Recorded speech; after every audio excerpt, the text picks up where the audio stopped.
Well, thank you so much for everyone joining us today. My name is Lauren Dipson, and I'm the Assistant Director at the North Dakota State University Center for Immunization, Research, and Education. We're also known as CIRI.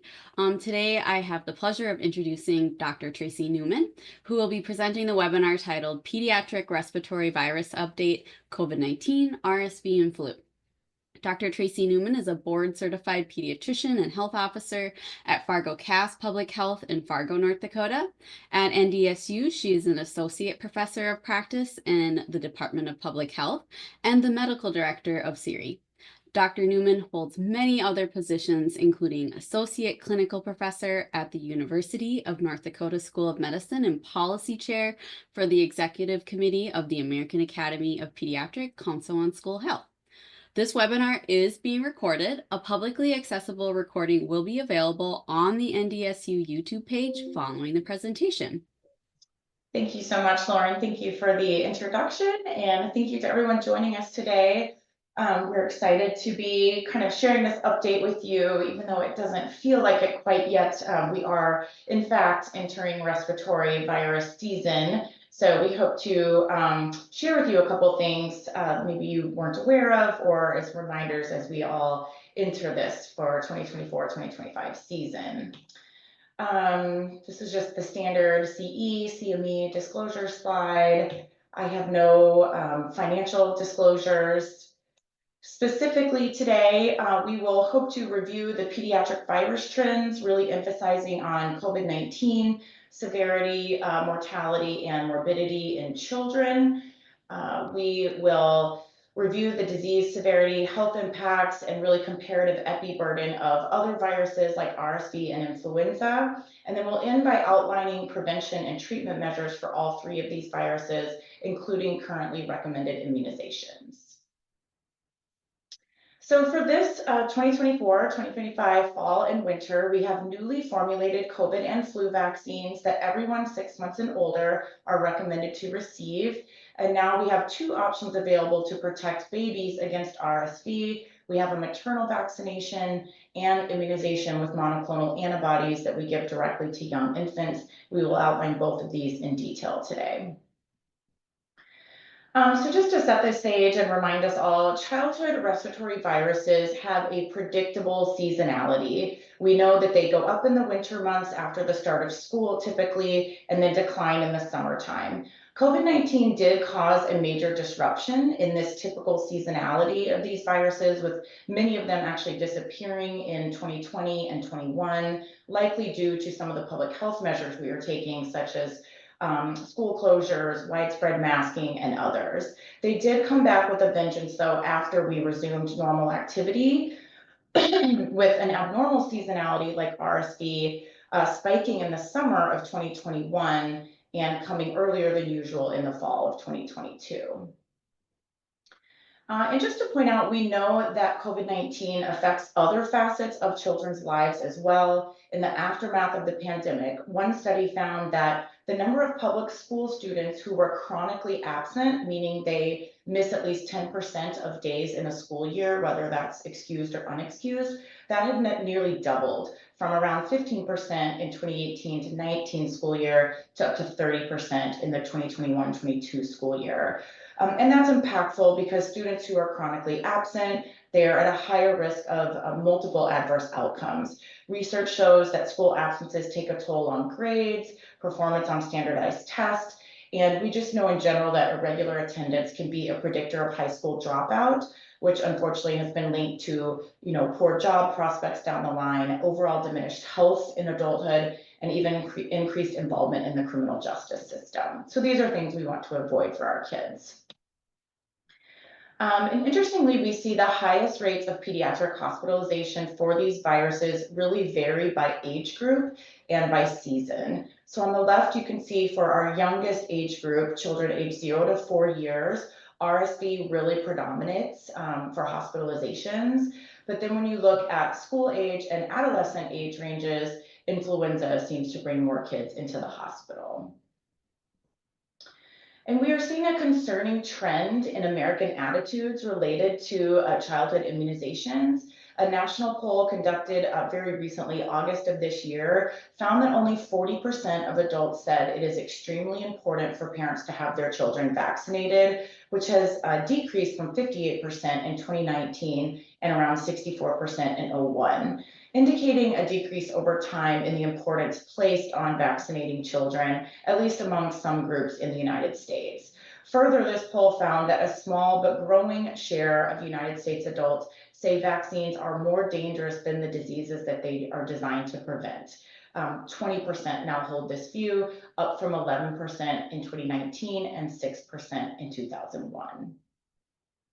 The encouraging news is, though, that time and time again, surveys tell us that Americans trust healthcare providers. As nurses, physicians, pharmacists, you really are your patient's most trusted source of information, particularly on vaccines. Yet, recent CDC data tells us around 40% of healthcare providers never or only sometimes recommend the COVID-19 vaccine to eligible pediatric patients. So as trusted entities that are held with such high regard, it's really important for us to use every opportunity to try and promote vaccination. When asked, healthcare providers report things like anticipated vaccine hesitancy or refusal as really the top reasons for not recommending COVID-19 vaccination. How did we do with vaccine coverage in the US last season? This is looking at the percent of eligible population that was vaccinated by age group. So you can see only around 15% of children received a COVID vaccine. 41% of infants got nirsevimab, and this was the RSV product, the first season it was available. Nearly 18% got the maternal RSV vaccine, and more than half of kids did get a flu vaccine. Perhaps that's been around much longer, a little more established, but we did see over half kids receive that. Okay, so we will start with COVID-19. From all the available data we have to date and kind of knowing that we anticipate high numbers with this again, I think it's worth asking, is COVID-19 really a benign illness in children, or what can we kind of expect? So we have a little polling question. This is just for you to think about and ponder, answer yourself. We don't have a method for you to actually do a poll, but true or false, from summer of last year to March of this year, the vast majority of children that were hospitalized for COVID-19 in the United States had some form of an underlying medical condition. Do you guys think that would be true or false? The answer is false, interestingly, which will show you some data around. So this is just to show you that the highest percent of emergency department visits for our youngest children, ages 0 to 4, for COVID, COVID-19 really sent kids at that age to the ED more than any other age group, including the elderly. So that's just something to note. And then during the most recent season last year, half of children under the age of 17 that were brought into the hospital for COVID did not have a comorbidity. And we saw particularly high percentages on the left there without any underlying issues in kids who are under the age of 6 months. You can see 75%. And I would point out that this is really a population where the maternal vaccine could help provide us some protection. So pediatric COVID-19 deaths have actually started decreasing since the 2022 season, which is encouraging. However, along that same time frame, we've started to see influenza deaths starting to rise, particularly again for the really young. So this slide is really to just highlight that when we compare things like COVID to other illnesses in their pre-vaccine era, this is looking at hospitalizations and deaths for each of those, that COVID-19 really holds up as something worth vaccinating for. So when you look, for example, at deaths caused every year in the United States by rotavirus before we vaccinated for it, it would maybe be around 20. For rubella, it was 17, varicella 16, and so on. And when you compare that with deaths caused by COVID-19, for our youngest kids, you're looking at 44 on average per year, older around 81. So I really think this highlights the need for vaccination for this. And this data is really after we already have a high percentage of our population who's already experienced COVID. So they may have some sort of baseline immunity, and we're still seeing this level of hospitalization and deaths in our youngest children. So I do believe it's important for us to stay up to date for COVID vaccines. Briefly, just want to touch on some of the possible long-term effects of COVID-19. There's more and more data saying vaccinating kids for COVID can help prevent some of these issues. We'll start by looking at long COVID. Defining the burden of long COVID in children has been difficult and nuanced. Some of this, challenge is due to similar to what we see in adults. Maybe there's inconsistent definitions in the studies. Studies lack control groups, things like that. Kids, of course, add a further challenge in that they can't always tell us what's wrong or what they're feeling, and they can really have a vast array of symptoms that can differ from kid to kid. So this really means we rely heavily on self-reporting of symptoms by parents or other caretakers, which can be challenging. We also don't have a specific blood test or really even a agreed upon set diagnostic criteria for pediatric long COVID. Another thing that's interesting is in really early pandemic days, due to all the measures we were taking, pediatric infections were far less common. So fewer burden of cases meant really less opportunities for us to evaluate things like long COVID. But needless to say, I tried to highlight on the left here, you can see symptoms have been reported to affect nearly every body system within kids. And multiple studies to date looking at this, we tried to pull together a few higher quality ones and summarize them on this slide. Initial studies really putting out maybe higher prevalence rates for long COVID. Some 2023 data in the United States last year showed actually very few children going on to develop what they called post-COVID-19 conditions. That would include things like long COVID. And then more recent data as of this year, 2024, maybe putting those prevalence rates a little higher. Again, just to point out, it seems to be very variable. But however low the prevalence of pediatric long COVID may be, we know that illness severity does seem to matter. So nearly 30% of children that were hospitalized for COVID-19 or MIS-C had symptoms more than a couple of months after their diagnosis. This study that was published in Pediatrics in 2022, you can see found the most common symptoms were things like fatigue, shortness of breath, cough, kind of muscle body aches, fevers. And then for kids with MIS-C, activity impairment was the most common. So just trouble doing their normal activities, especially with MIS-C.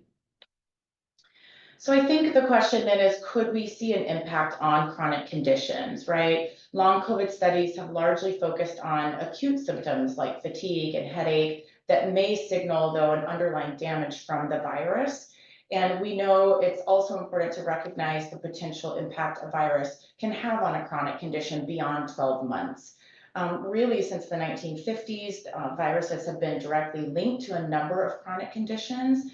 I listed some examples here that are germane specifically to pediatrics. So we know, having RSV as an infant dramatically increases your chance of asthma in the first decade of life. HPV has been linked to things like cervical cancer, and so on. Various enteroviruses have been linked to things like diabetes. And we really saw the first glimpse of this looking at COVID-19 possibly triggering things like diabetes. Again, we saw the first hint of this in early 2022, a pretty landmark CDC MMWR publication came out linking SARS-CoV-2 infection to a new diagnosis of diabetes among US children. And while there was a number of limitations to this study, I do believe the biologic plausibility is there. It's certainly, we've seen it with other things, and it's definitely something we should continue to investigate. This was a really interesting cohort study that was following infants who were born in 2018 who already had at least a 10% genetic predisposition to developing multiple islet antibodies. And they were already enrolled in a trial looking at oral insulin versus placebo. And these researchers were going to follow them till the age of 3 years with sort of regular assessments, testing their islet cell antibodies, and then looking for the development of type 1 diabetes. The pandemic hit, and so then investigators decided to just add regular testing for SARS-CoV-2 antibodies as well, and then kind of following the effect on children. And they in fact did find a temporal association between SARS-CoV-2 antibody development and the subsequent islet cell autoantibody development, with a hazard ratio of about 3.5 to 5.3-fold increased risk, depending on the age of the child and depending on the time that they got their infection. I would note a very similar study was done to this of older kids, and it was published in the New England Journal, and they in fact did not find an association between SARS-CoV-2 antibodies and the subsequent risk of diabetes. So it's possible this risk remains only for or primarily in our youngest kids.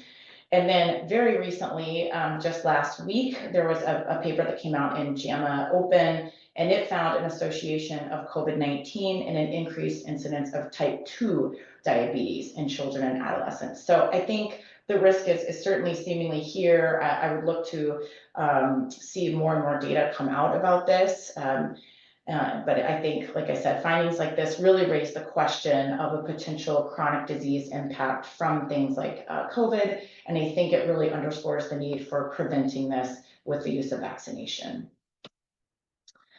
So we'll quickly look at COVID-19 vaccine in our kids. Recommendations on this slide are for immunocompetent children and adolescents for this current season. You can see our youngest kids, so 6 months to 4 years, are still recommended to receive a primary series in some fashion. Our school-age kids, 5 to 11, if they're up to date, they just need 1 dose of a 2024-25 either mRNA vaccine, Moderna or Pfizer. Older kids, 12 and up, they can either get, again, 1 dose of the mRNA technology, or they can receive a Novavax vaccine, the protein-based vaccine. If it's their first time getting a COVID vaccine, it's actually recommended they get 2 doses of the Novavax within the same season. So a little bit about COVID-19 vaccine composition. The 2024-25 formulations for these vaccines have been approved or authorized in the United States. It is a monovalent vaccine based on this Omicron JN1 lineage. So for the Moderna and Pfizer vaccine, they contain KP2 strain. For the Novavax vaccine, they contain the JN1 strain. And national CDC data really showing that as of this summer, really June of 2024, vaccination coverage among kids was very low, 5.8% for our youngest kids and only around 17% for our older kids. However, recent survey data tells us that while only about 30% of US parents are moderately or very concerned about their child getting COVID-19, anywhere from 35 to 57% there in the middle were confident that the vaccine is safe, and anywhere from 51 to 69% were confident that the vaccine was important to protect children. Those percentages kind of varied by age of the child. But I do think this highlights a concerning trend. We know that our youngest are at the greatest risk of severe outcomes from COVID, yet half of those parents, of children aged 6 months to 4 years are confident that COVID-19 vaccine is important.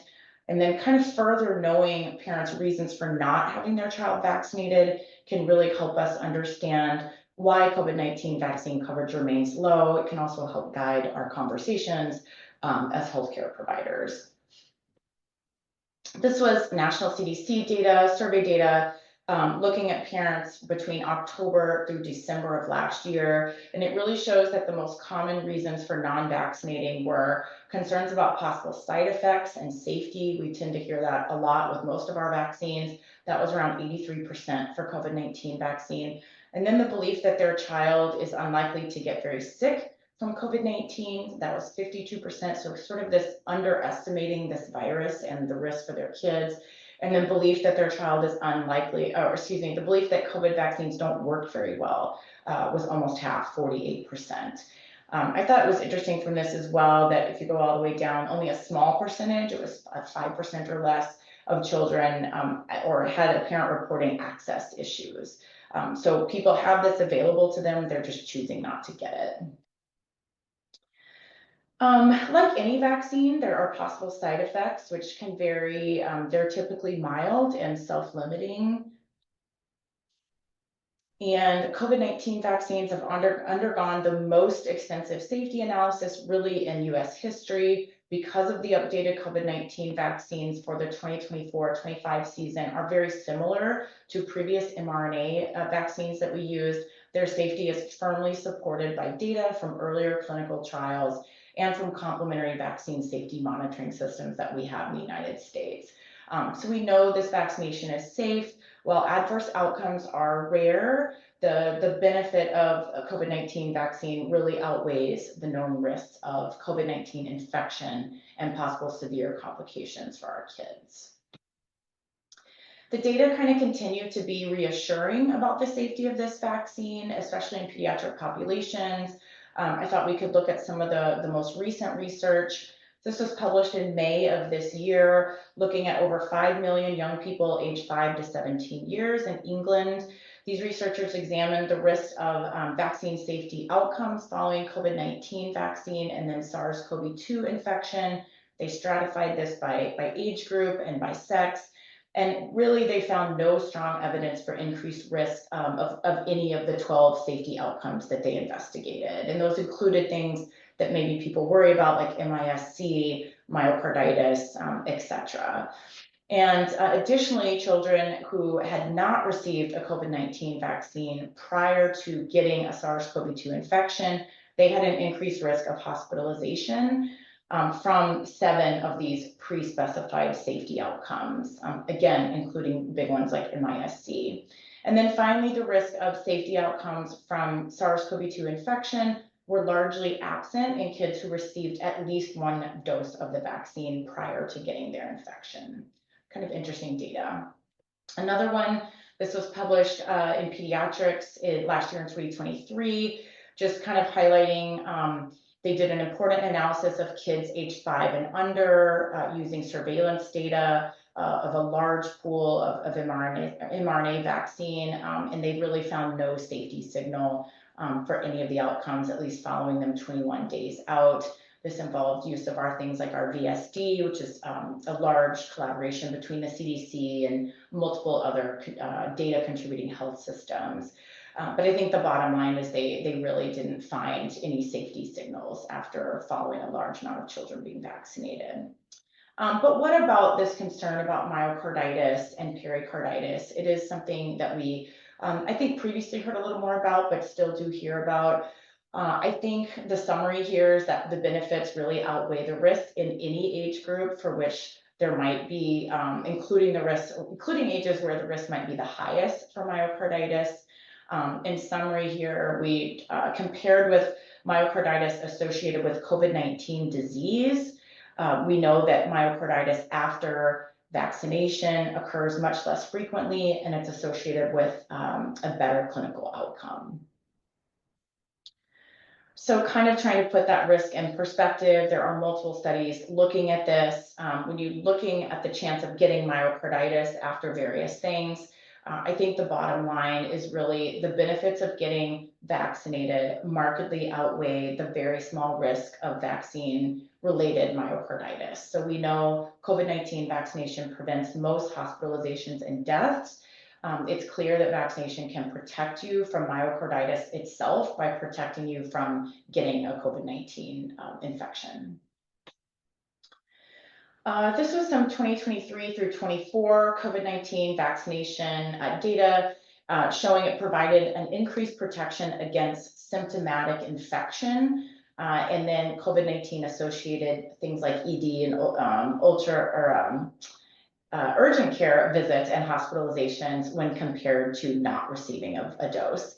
The coverage, the immunity did wane, but it seemed to be similar for most vaccine formulations, especially for preventing critical illness.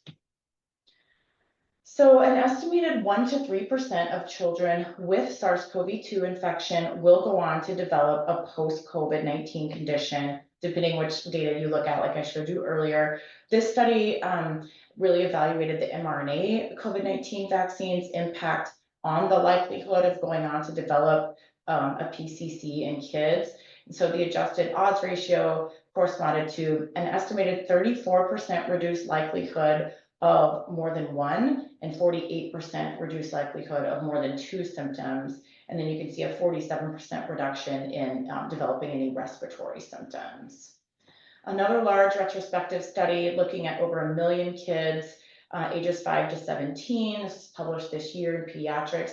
It showed that vaccination provides a 35% effectiveness against probable long COVID and 42% protection against diagnosed with long COVID within a year of receiving the vaccine. Protection was more robust for adolescents, and it did wane somewhat over time.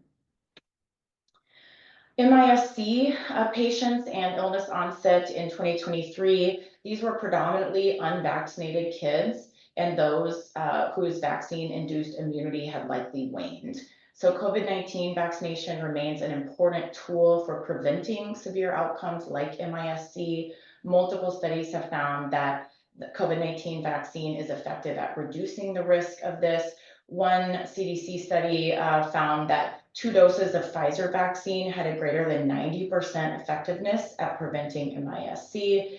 And while we did see substantially less cases of this in last season in 2023, I think it's worth noting that 58% were previously healthy kids with no underlying medical conditions, and 50% of them actually required an elevated level of care in PICUs, and the vast majority of them were either or under vaccinated.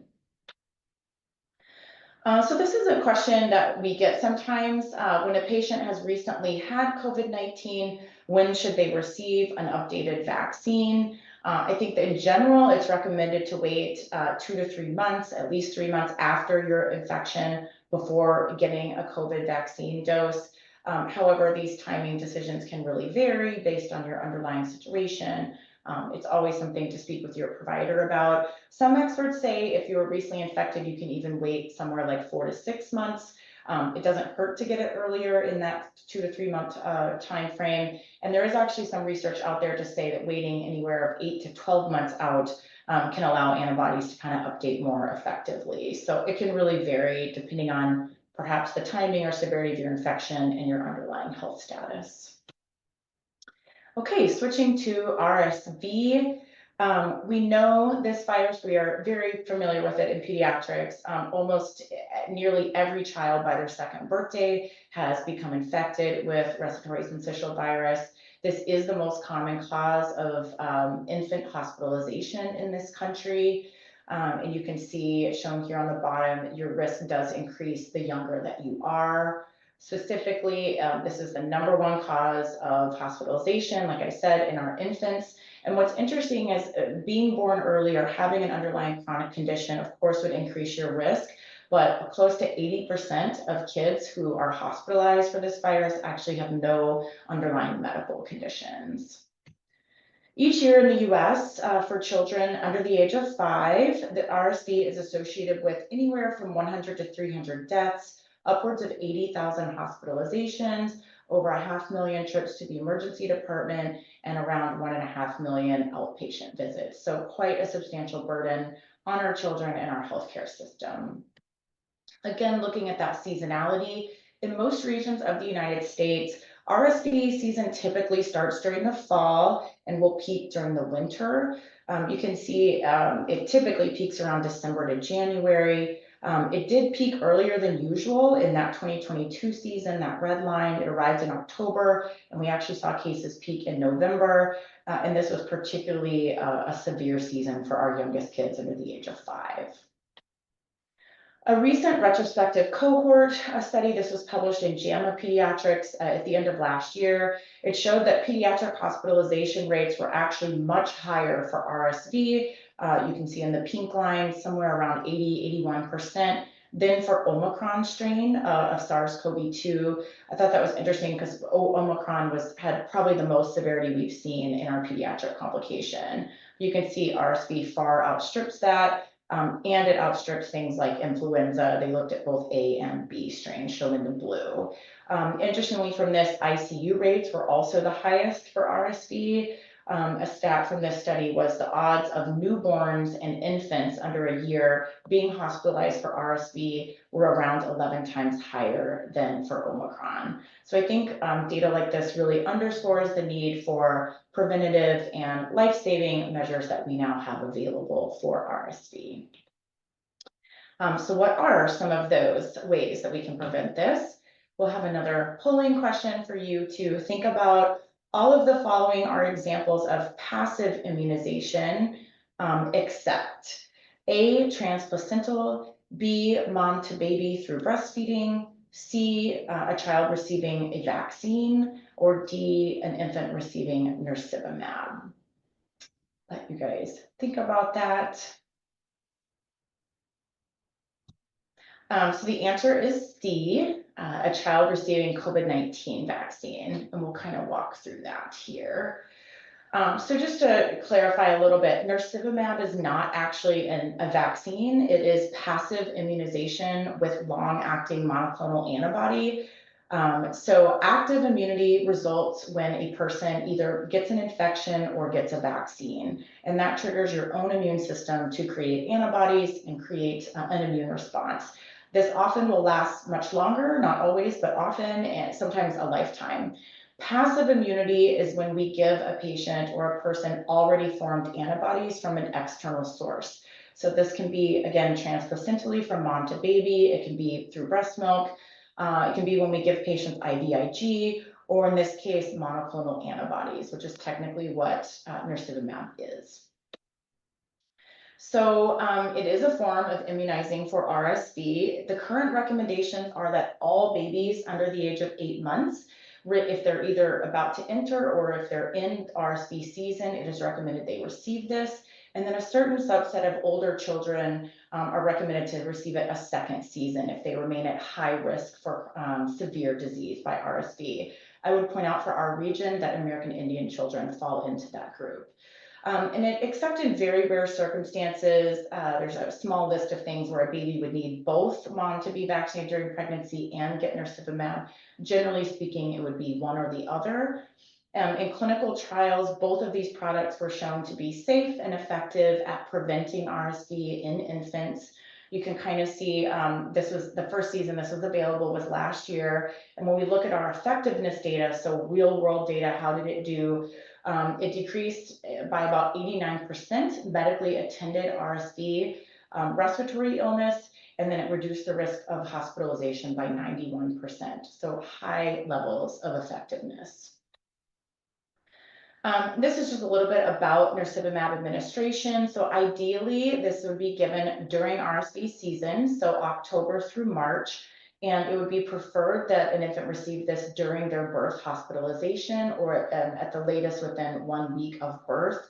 Unfortunately, due to things like high costs of this product, trouble getting it bundled in insurance plans and workflow concerns, many of our local birthing hospitals actually here in North Dakota will not be offering nirsevimab. So this is going to fall to outpatient pediatrics by and large.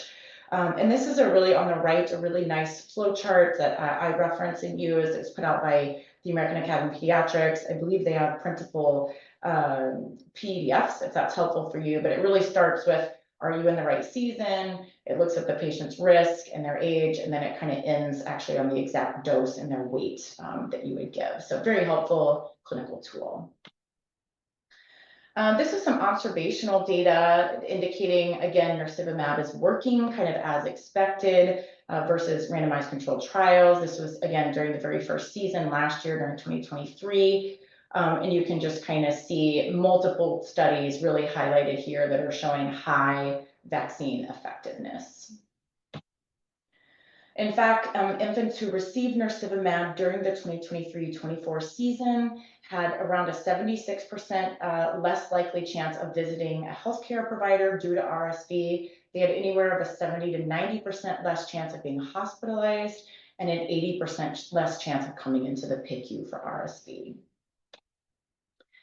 Despite this product being so effective and safe, uptake was low last season. According to some very recent survey data, the main reasons for definitely or probably not getting nirsevimab included concerns about long-term safety, that was 19%, not planning to get the infant any vaccines was almost 17%, and not wanting the infant to receive too many vaccines. That's a common one we've heard for many years in pediatrics. Switching briefly to the maternal vaccine, so Abrysvo was the first RSV vaccine for pregnancy that was approved in the United States. It is meant to be given to moms during the end of their pregnancy, 32 to 36 weeks gestation, and then it provides protection for babies from the time of birth till around 6 months of age.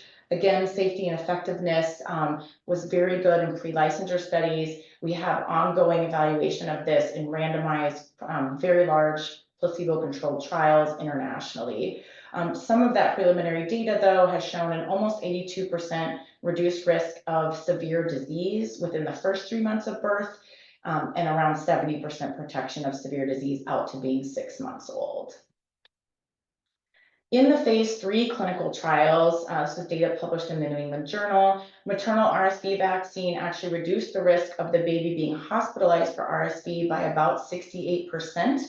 And then having a healthcare visit by 57%, again, within that first 3 months after birth.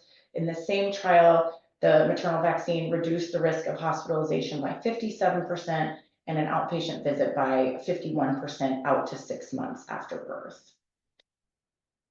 In clinical trials, the most common reported side effects for pregnant people who received Abrysvo were typical things: pain at the injection site, headache, myalgia, nausea. A quick note about preterm birth, in case you are asked about this. People in the initial clinical trial for this product were getting the maternal vaccine between 24 weeks up to 36 weeks gestation. And more preterm births were observed among vaccine recipients versus placebo. However, that difference was not statistically significant. People in this trial who received either the maternal RSV vaccine or placebo kind of later, so in that 32 to 36 weeks, preterm birth, you can see here, occurred 4.2% in the vaccine group and 3.7% in placebo. So available data are really insufficient to exclude or establish a causal relationship between preterm birth and Abrysvo, but in an abundance of caution to reduce any potential risk of preterm birth, the FDA approved this use only for that 32 to 36 weeks of pregnancy. And this was a follow-up study that was conducted and published again in JAMA of this year. So you can kind of see the vaccine was found to be safe and protective in a real-world setting. This looked at over 1,000 vaccinated participants and almost 2,000 unvaccinated. This data was from 2 large hospitals in the New York City area. Preterm birth was defined as before 37 weeks. And 60 patients who received the prenatal vaccine, so about 6%, experienced preterm birth, while 6.7 of those did not. So I really think real-world data like this can provide us some reassurance about the vaccine safety during pregnancy. And while Abrysvo, which is the Pfizer product, is safe and effective for pregnant women, just for your information, again, in case you're asked by patients or you see information online, GSK was developing another maternal vaccine, and this actually stopped the clinical trial early. So it's important, again, to point out, we don't know if the safety signal was real or occurred by chance, but they halted this trial anyway. And then they went on to publish the trial data in the New England Journal of Medicine. So preterm births were higher in the vaccine group compared to placebo, 6.8% versus almost 5%. Of the preterm births, about 5.5% in the vaccine group were very preterm, so that was less than 32 weeks, or extremely preterm, less than 28 weeks, compared to placebo at 2.3%. And then a higher risk of neonatal death was noted in the vaccine group, again, maybe perhaps due to extreme prematurity, but because of this, the trial was stopped and this vaccine was never released. This was that publication, so you can kind of see that the results of this trial, which enrollment was stopped early because of safety concerns, suggest the risk of any and severely medically assessed RSV in infants was lower in the candidate. So basically they saw less medically attended RSV in vaccine groups versus placebo, but because of this potential risk of preterm birth, this product never came to market. A little more specifics, for every 54 babies born in the vaccine group, 1 additional preterm birth occurred. The mechanism of increased risk and whether or not this was a true, statistically significant risk remains unknown. Okay, and then although not common in clinical trials, another thing was hypertensive disorders of pregnancy, so including things like preeclampsia. Those occurred in 1.8% of pregnant people who got the vaccine compared to 1.4% who got placebo. Preeclampsia, low birth weight, so meaning under 5.5 pounds, and jaundice in newborns occurred more frequently in infants born to moms who got the RSV vaccine compared to moms who didn't. So these conditions are often associated with preterm birth, and the data reviewed in detail by ACIP supported limiting the vaccine administration, again, to that 32 to 36 weeks gestation, and that this reduced any potential risk for preterm birth and thereby the potential for these related complications that we might see if we were giving it 24 to 36 weeks gestation. The FDA is requiring the manufacturer to do additional studies that will look more closely at these potential risks of preterm births. And then additionally, in the United States, CDC will monitor, vaccine safety using all of the systems we normally use, like VAERS and Vaccine Safety Data Link, et cetera. And then just importantly, the ACIP did judge the benefits of this maternal vaccine to outweigh the potential risks for preterm birth and things like hypertensive disorders of pregnancy. So knowing all that, how many US women received the RSV maternal vaccine during its first season available? As of January of this year, which would have been the end of the recommended period, there was an overall coverage of 17.9%. This slide is broken out by ethnicity. So our coverage rates are highest in non-Hispanic Asians, about 25% in the red line, and they were lowest in non-Hispanic Blacks in the green line. So we may have some work to do in getting the message out about the importance of this vaccine, maybe some targeted public health interventions to certain groups. How did we do here in North Dakota? The NDHHS maintains an internal dashboard that tracks sort of RSV immunization data. Last season, 1,373 doses of Abrysvo were given to women under the age of 50 years. It is presumed those were pregnant women in the 2023-24 season. In April of this year, a little more survey data. I thought this one was really interesting, showing mostly positive attitudes toward the RSV vaccine in pregnancy. This was published in Pediatrics. This showed that if women perceived RSV to be a serious threat, or that they thought this virus was going to cause a serious illness in their infants, they were much more likely to get vaccinated during pregnancy at around 40%. And so actually 54% of these respondents indicated they were very likely to get vaccine against RSV during pregnancy. It also found if they had other small children at home, they were more likely to get this vaccine, or if vaccination in past pregnancies to other things was linked to a willingness to receive RSV vaccine.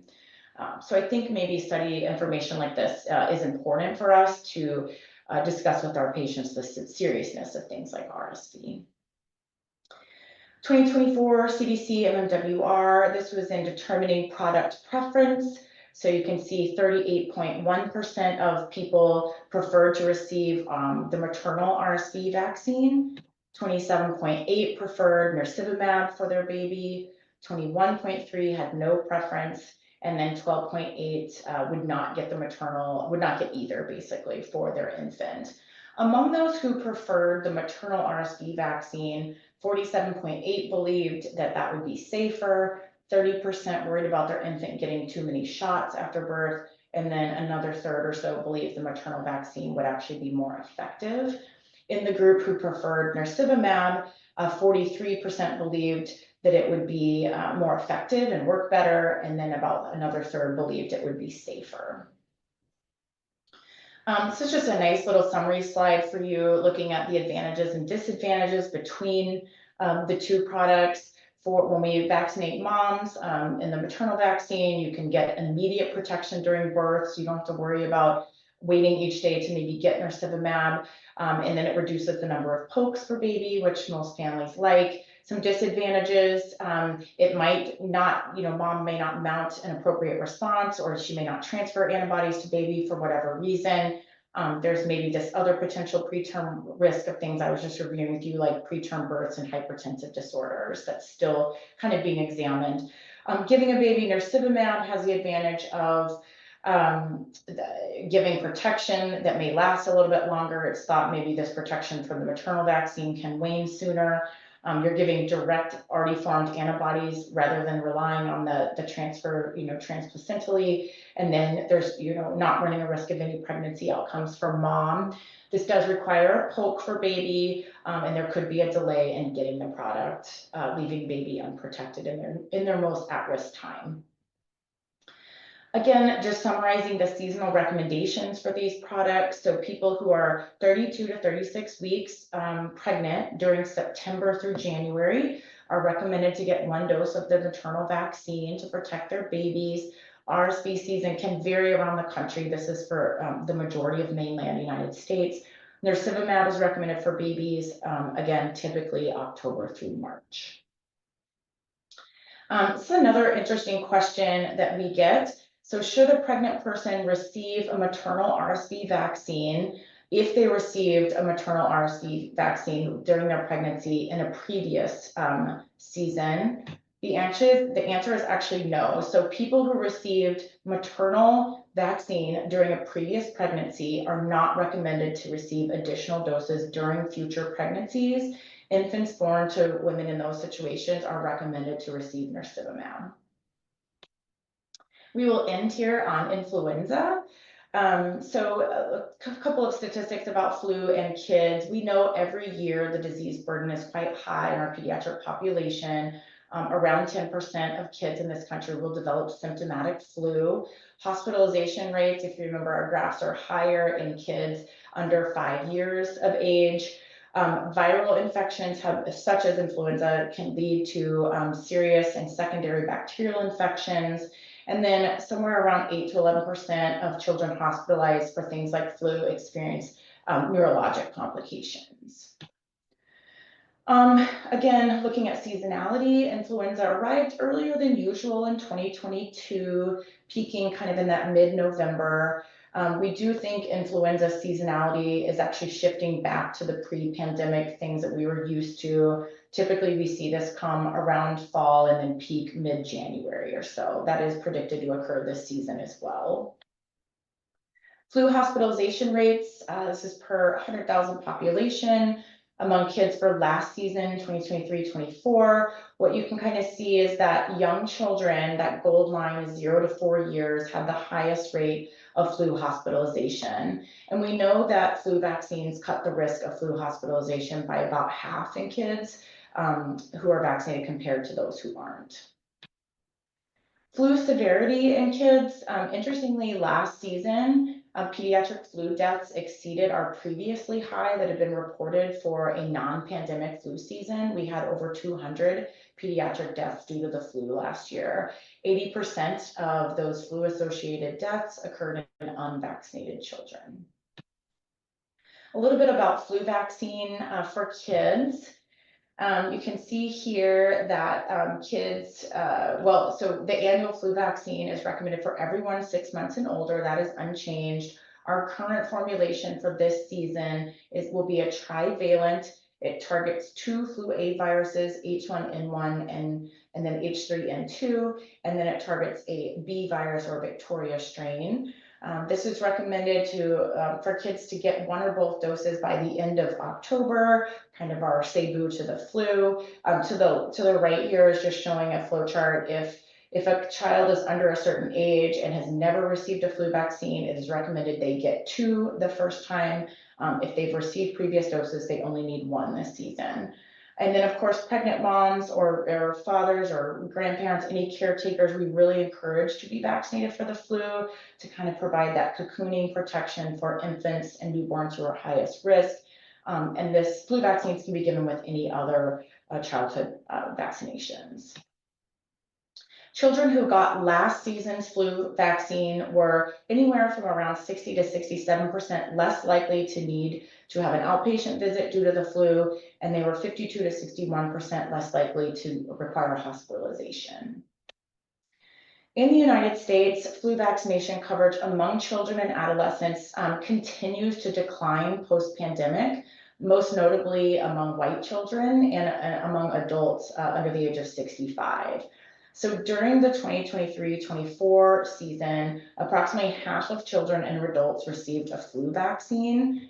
The last flu season that coverage was lower than this season's level was about 12 seasons ago for kids and about 6 or so seasons ago for adults. You can see before the COVID-19 pandemic, flu coverage had actually been slowly increasing. And so downturns in coverage began during and right after the pandemic. Unfortunately, flu vaccination levels have not kind of rebounded pre-pandemic, and they remain far below our Healthy People 2023 kind of goal of 70% of coverage for people 6 months and older. Consistently, data shows that children living in rural areas have far lower vaccine coverage than those in urban areas. In this particular study, it was about 20% lower. Another gap for maybe targeted public health interventions. And in North Dakota, last season, our pediatric flu coverage for our state, our youngest kiddos, it was around 35%, school age around 25%, adolescents about 22-23%. North Dakota is ranked number 36 out of 50 for pediatric flu vaccine coverage. And again, I would just point out the overall decline that we've seen in that from pandemic years. This is the sort of respiratory season outlook that is predicted based on modeling studies and groups of experts. You can see for the 2024-25 upcoming season, it is thought that peak hospitalization burdens will be similar to or even lower than last year, and maybe in keeping with recent seasons we've had. This is pooling data for all three of the viruses we've talked about today: COVID, influenza, and RSV. So a little summary here of the info we presented to you today. This is for your reference.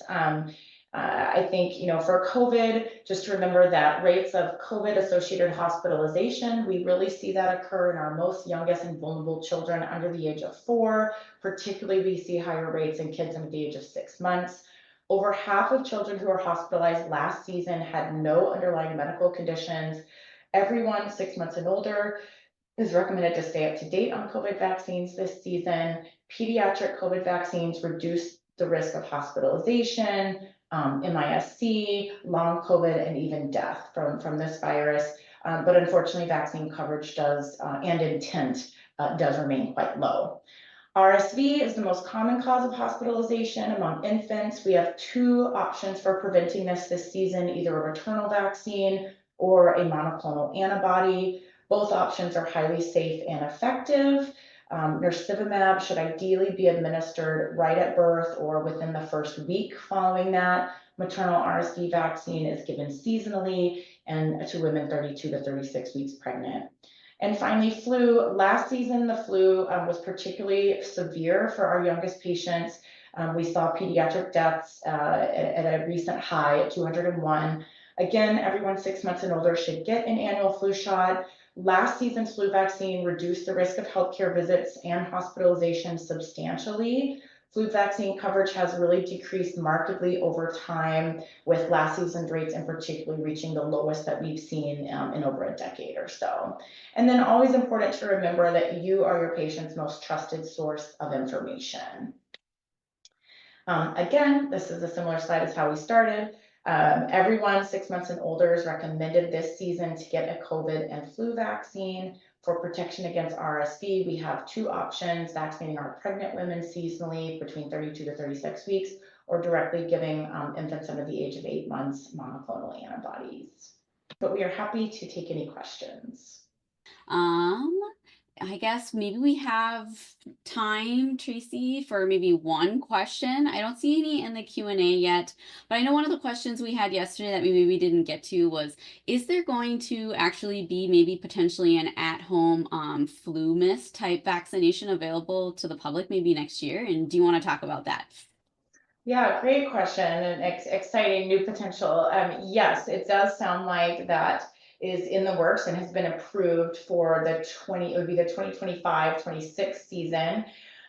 It will be similar to, products. It's a live flu vaccine given intranasally. It's approved for everyone 2 and older. It must be administered though by someone 18 or older. So it can be done at home by a caregiver or parent, things like that. It will require a prescription, it sounds like, but it will not require a visit to the physician or to the medical office to be administered. And it's my understanding that pharmacists would be able to prescribe things like that as well.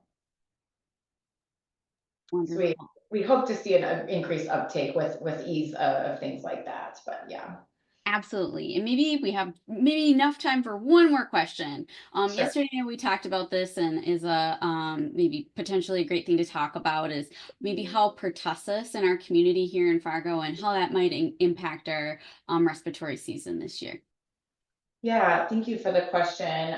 We are currently experiencing, unfortunately, a pertussis outbreak in the entire state of North Dakota. It's been primarily focused around Cass County. And so, yeah, you always worry if resources are being used and attention is being used to that with the upcoming preceding, respiratory season coming. We're kind of already strained a little bit in public health and in our clinics. But unfortunately for things like pertussis, we have a very effective vaccine available. So we encourage everyone to ensure their kids are either up to date with DTaP or adolescents for Tdap, and even adults too. Prophylaxis we use the form of prophylaxis for things like pertussis. So if you are exposed or a family member has it, we actually give antibiotics to all household contacts and things like that. So our health department is very good about tracking and case finding and trying to provide protection. But yeah, we are already a little strained and already experiencing far more pertussis and respiratory cases than we're used to entering this upcoming respiratory season. It's a great point, Lauren. Well, thank you so much for a wonderful presentation. We're right at 1 p.m. So thank you all for joining us today, and we look forward to seeing you again in our next webinar. Thank you for watching the recording of Pediatric Respiratory Virus Update, COVID-19, RSV, and Flu. This session was presented by Dr. Tracie Newman on October 21st, 2024.